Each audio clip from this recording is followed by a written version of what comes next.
Yeah.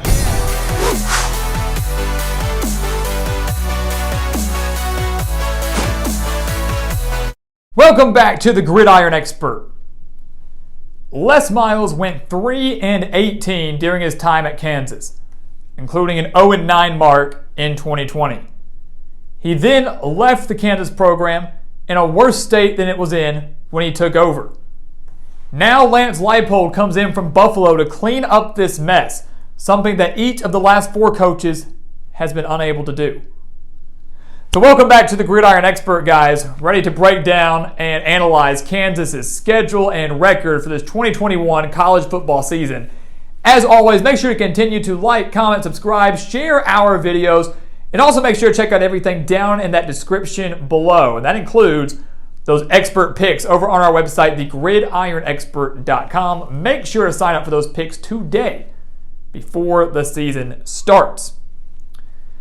So we take a look at Kansas, guys. Les Miles came in, he's come and gone, left the program in a bad state, brought a bunch of scandal with him, or left a bunch of scandal with him. Kansas football is maybe the worst Power 5 team in the country. They are the worst set up Power 5 team in the country. When you look at the facilities, when you look at the track record, when you look at the talent, nothing is going right for the Jayhawks in Lawrence. They did make a good hire by bringing in Lance Leipold from Buffalo. I will give them that. That's a fantastic hire, and he's a guy that I think can succeed in Kansas. But it's going to take time. As many say, it usually takes 3 to 4 years for a coach to hit their stride. Many are saying that it might take 6 or 7 for Lance Leipold to hit his stride in Kansas, which means Jayhawk fans have to be patient. They've practically given up on their football program anyways, but maybe he can finally start to create some sort of excitement in Lawrence again. Just give him a few more years, because we know the Jayhawks aren't going to do much in 2021. The major reason we say that is look at the talent coming back. There is none. The Jayhawks averaged 15.8 points per game in 2020. They averaged just 259.2 total yards per game. Their offensive line, one of the worst in the nation, allowed 5.2 sacks per game. Leipold recognized that, and he does bring in a handful of key players from Buffalo. Landed a few transfers from Buffalo, where of course he was the former head coach. Brings in Michael Ford Jr., brings in Mike Nowitzki from Buffalo to help bolster that offensive line. Now, whether or not they succeed in the Big 12 remains to be seen, but bringing in some sort of transfers that guys have experience is huge. They have a bit of a quarterback battle going on, but more than likely, Jason Bean will be the quarterback from North Texas. The transfer QB from North Texas, a guy who's extremely fast, is going to be more than likely the starter for the Jayhawks, but he needs some desperate wide receiver help. There's no ground game. Puka Williams is long gone, and the wide receiver core is relatively thin. They lose their top playmaker in Andrew Parchment, who transferred out to Florida State. Offense has a lot of work to do. Same can be said for the defense. They have 9 starters back on that side of the ball, but they allowed 46 points per game. 46 points per game. The lone bright spot for Kansas actually was their secondary, believe it or not. The Jayhawks secondary ranked 4th in the Big 12 and 50th in the country in stopping the pass, allowing us 223 passing yards per game. The whole secondary practically returns intact, led by Kenny Logan Jr., and Leipold again brought in a handful of defensive line transfers over from Buffalo to hopefully create some sort of pressure and hopefully stop the run, as they had one of the worst rushing defenses in the nation last year. Again, guys, no one's expecting anything big from Kansas in 2021. Why would you? It is a long and lengthy rebuilding process. It's going to take a lot of time. The goal for Leipold now in year 1 is to lay a foundation, to start making an impact on the recruiting trail, to start making Kansas somewhat competitive again. And if he does that, the wins will come in time. We take a look at their schedule. They open up the year on a Friday night against South Dakota out of the FCS. Right off the bat, guys, this was a very tough game for me to pick. Most people just write off the FCS teams, give the advantage to the Power 5 team. Not here with Kansas. Not here with Kansas. I am going to give them the win over South Dakota, a team who did not get to play much last year due to COVID in the FCS. But they're a team that when they did play, they were competitive. They made a little bit of noise. And you need to watch out for them in this Week 1 matchup. I think Kansas survives, but barely. There's 1-0 though. Lance Leipold starts off 1-0. Kansas then travels to Coastal Carolina.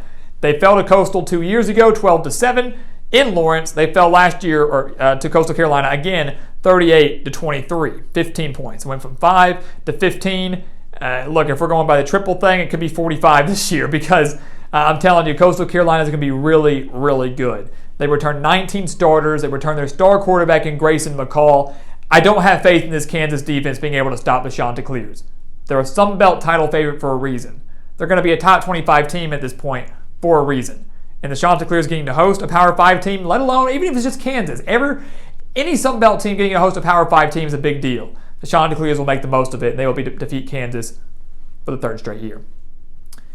They then go on to play Baylor, guys. So they get their first conference game of the year and take on Baylor. They lost to Baylor 47-14 last year, one of just 2 Baylor wins in 2020. Well, Baylor now returns 9 starters on defense. Yes, they have to replace their quarterback in Charlie Brewer, who transferred to Utah.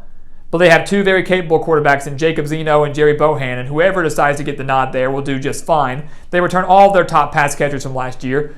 Baylor is going to improve drastically in year 2 under Dave Aranda. Even though the game's in Lawrence, Baylor won big last year with not too good of a team. Baylor improving, Kansas not. Give the edge to the Bears. The Jayhawks then round out September with a road game at Duke. The road game at Duke, who's also a very bad team. Duke's going to struggle mightily in the ACC this year. But the one thing that Duke is going to do well this year is run the ball, which sounds surprising considering David Cutcliffe is more of a quarterback whisperer. But we don't have much faith in their quarterback room right now, which means I think Mateo Durant carries the load for the Blue Devils, at least early on. When you realize that Kansas allowed 236.2 rushing yards per game, you realize they might not be able to stop Durant. They might not be able to stop Duke's offense. And I think Duke has just enough, especially with the game being at home for the Blue Devils, from a coaching standpoint, from an experience standpoint, with the roster the Blue Devils have. Not much talent there either, but they own the edge over Kansas, and Duke will get this win. Kansas 1-3 as they exit September. They then get into the bulk of Big 12 conference play, and I think we can kind of run through this relatively quickly. The road game at Iowa State, arguably the second best team in the Big 12. Oklahoma number 1, Iowa State literally right behind them, the gap wearing thin. Iowa State returns 19 starters. They beat Kansas by 30 last year, 52-22. And I think Kansas will be lucky if they can drop 22 points on the Cyclones this year, considering how good that Iowa State defense will be. They drop the game to the Cyclones. They get their bye week to take on Texas Tech. And I really think this is probably the most winnable Big 12 game on Kansas' schedule. If they're going to beat any Big 12 team, it's going to be Texas Tech. First off, they get them at home. Second off, they get the bye week. Third off, they almost did it last year. They only fell to the Red Raiders 16-13, and the year before, they actually did beat Texas Tech 37-34. But now Texas Tech adds a star quarterback in Tyler Shuck from Oregon. The defense hopefully will improve with 8 starters back. I believe the Red Raiders are a team that's going to be better than their final record indicates. I genuinely believe that. This team has talent. You might not see it translate into wins, but it's there. And Texas Tech will beat Kansas, even if it is relatively close. So Kansas, again, still winless. Of course, they're going to lose to Oklahoma. Would we expect anything less? The Sooners defeated the Jayhawks 62-9 last year. I'd expect a somewhat similar result. Kind of like Iowa State, I might be surprised if Kansas drops 9 points on them. 62-9, Oklahoma wins big. They then travel to Oklahoma State. The Jayhawks lost to the Cowboys 47-7. The Cowboys returned 8 starters on defense from last year, one of their better defenses in a long, long time, maybe the best since 2009, statistically speaking. Spencer Sanders is back at quarterback. They're going to be able to replace Chuba Hubbard and Tylan Walls relatively quickly, I think. The game's in Stillwater. The Cowboys will win big again. The Jayhawks then go into the month of November, still winless in conference play, only 1 win, of course, coming over South Dakota. They take on Kansas State, their in-state rival. Well, last year, Kansas State murdered Kansas, 55-14. Deuce Vaughn had a huge day. The special teams had a huge day. Kansas just couldn't stop them. And I know the game's in Lawrence now. I know you can say rivalry games, bring out the best in everybody. But is it really going to bring out the best in the Jayhawks?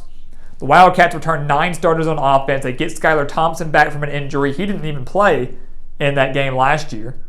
So Skylar Thompson's back. Solid offensive line's back. Deuce Vaughn is back. The defense is going to get better week in and week out, as you would expect under Chris Kleiman.